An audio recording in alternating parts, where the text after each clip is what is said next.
Hello there, this is PH Daniel Sanchez, art director and content creator, and today I want to share with you an interesting interview I had with photographer Dani Diamond. He shared with me the #1 reason why he's staying with Nikon and why he wouldn't change his camera to a Sony body, even though Sony is been innovating and killing it with their recent releases with the A7R3, the A7 III, and also the A9. This is a brief interview, and then I'm gonna share with you why I switched to Sony. Actually, when I met him, that was the day that I actually switched from Nikon to Sony. So if you are interested on learning why I switched, stick around after the interview and I will share all my insights with you.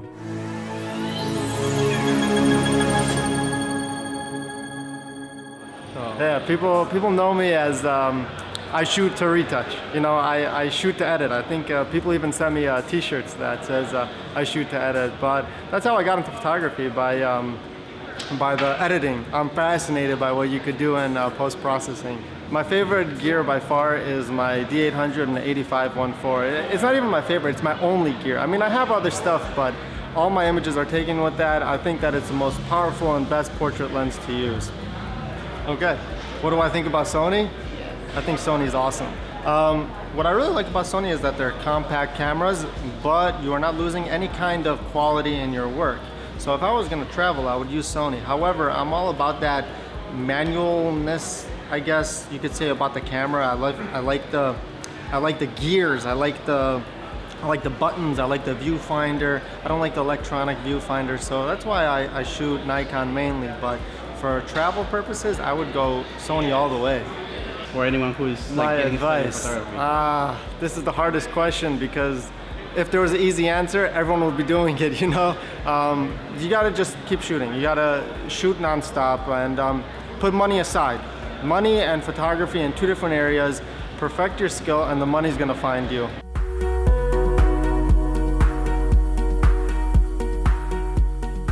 Alright, so I said it was gonna be a short interview, for the most part to give you a good insight on why he's staying with his current camera body. I know he recently got sponsored by Nikon and now he shoots with a Nikon D850, which is an amazing camera body. Although it's still a camera that it's mostly dedicated for photography, and even if it has video, it lacks some of the features that you would only find on Sony bodies. And now we're gonna dive into why I actually switched to Sony.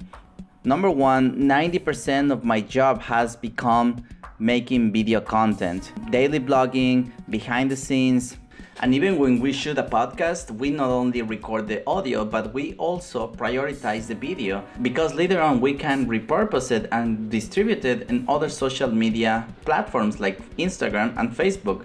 So basically video content has become our standard, and not only our standard, but it's the industry standard as of today. You must have the right equipment to do video content.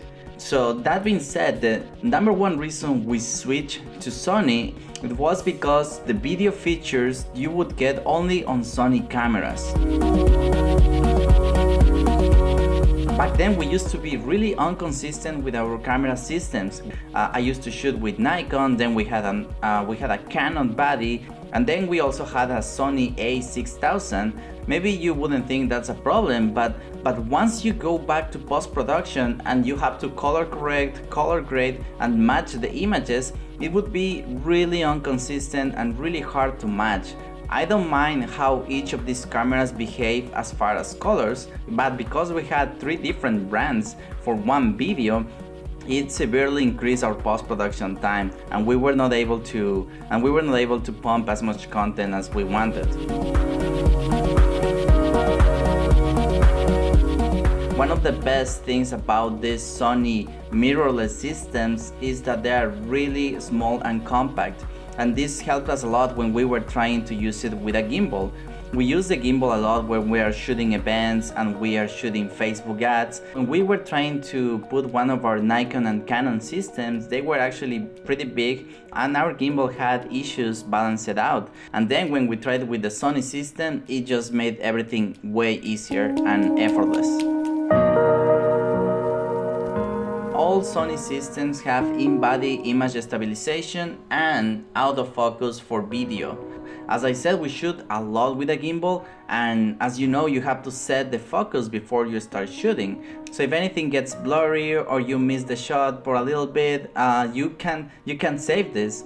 So it's a huge advantage being able to shoot out of focus. For example, we work with a 28mm 2.0 lens, and we're able to do tracking shots with a gimbal without worrying about getting a blurry shot.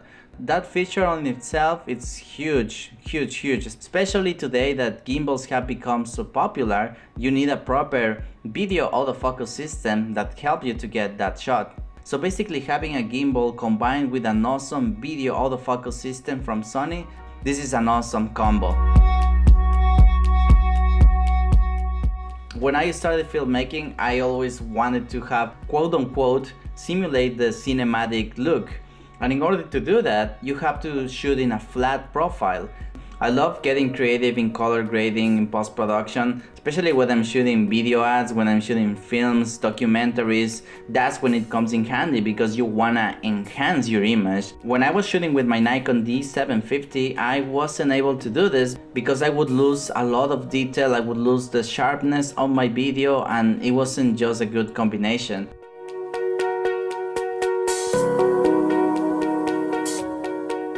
Now, I just talked about the good things, now let's talk about the bad. So one of the things that I don't like about Sony cameras, let's just start with the battery life. As of today, I shoot with an A7R II. So as you know, the batteries are terrible. When you buy these cameras, they give you 2 batteries because they know that they're gonna run out quickly. So you have to have a lot of batteries sitting around in order to shoot for long periods of time.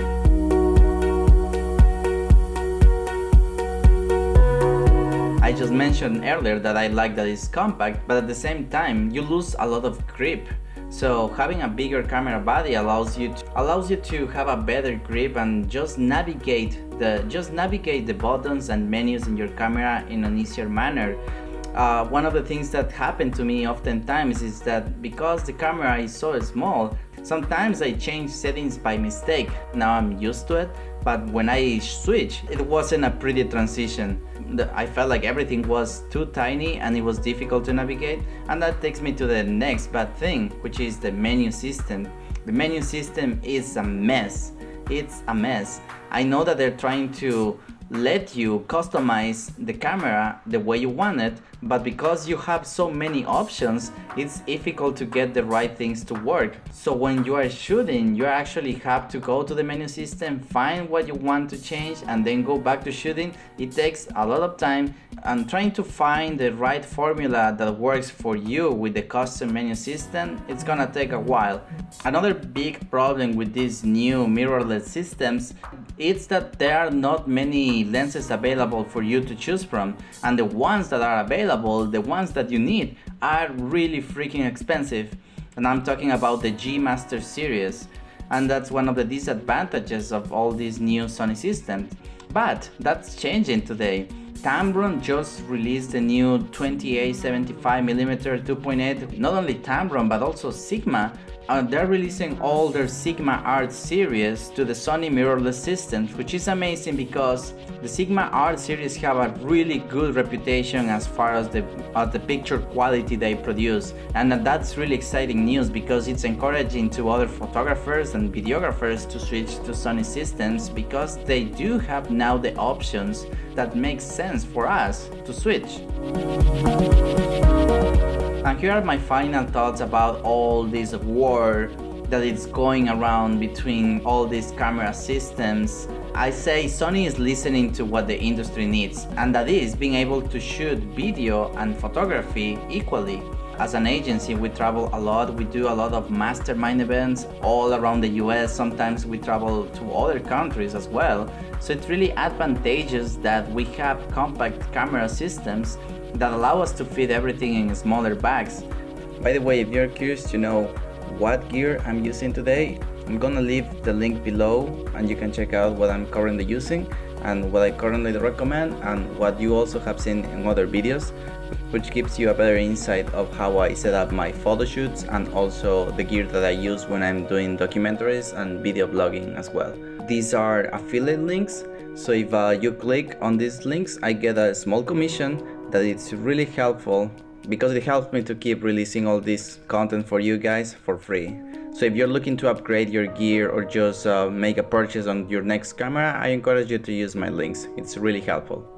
So I really hope you enjoyed this video and my insights. If this video has been helpful for you, don't forget to share it with your friends. Subscribe if you like the content that you see here in this YouTube channel. This is PH Daniel Sanchez. I'll see you next time.